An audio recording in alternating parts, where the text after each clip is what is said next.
برشلونة يفتتح جولته الآسيوية بفوز معنوي على فيسيل كوبي الياباني بنتيجة 3-1.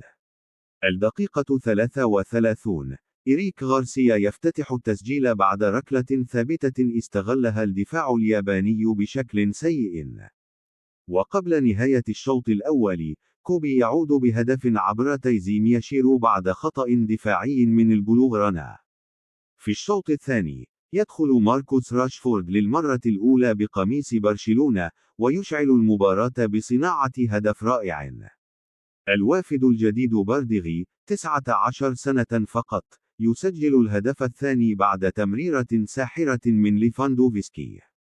وفي الدقيقة 87، يأتي الموهوب بيدرو فرنانديز ويطلق صاروخ من خارج المنطقة، هدف ثالث مذهل. الحارس خوان غارسيا يتألق في أول ظهور أساسي بتصديات حاسمة.